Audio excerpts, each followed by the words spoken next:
wanti nuti beeku asirratti qabnu hukmiin bid'aa maali ka jedhu sirriitti addaan baasnee waan silaa jedhamu namni jejjedhus maddeetti kakkaasaa kan dubbannu taanaa jechuudha. Laakiin wanni nuti beeku qabnu warri ahlus sunnaa wal jamaa'aa suuraa hin taane irratti akka namni foteeffatu barbaadu wanni jecha bid'aa jedhu deddeebisaniif dhugaatti wanni bid'aa jedhamu isaaniin galleefillee miti.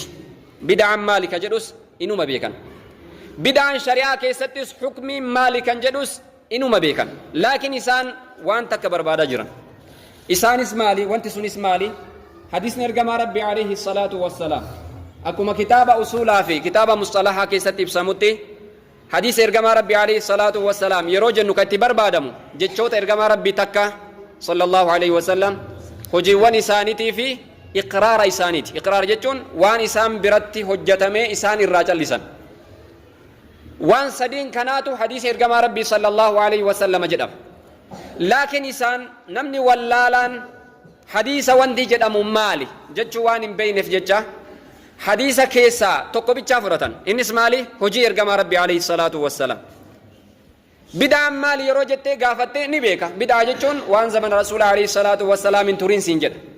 Akkas jechuun quraana keessatti hukmiin isaa kan ibsamin, hadiisa keessatti hukmiin isaa kan ibsamin jechuun ni fahamaa jechuudha. Walaakiin maaliif keessaa wayita rageeffachuu barbaadu hojii rasuulaa qofa maa barbaada jecha rasuulaa didee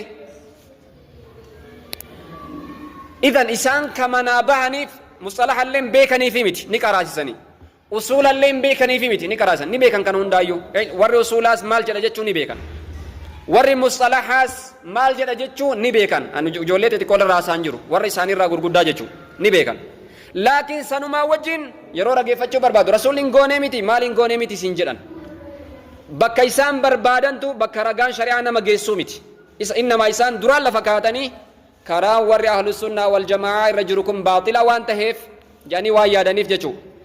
Waan baaxila kana akkamitti warra wallaalaa kana achi dhiibnee baaxilummaa itti fakkeessina kan jedhu karaa kana godhatanii jiranii jechuudha.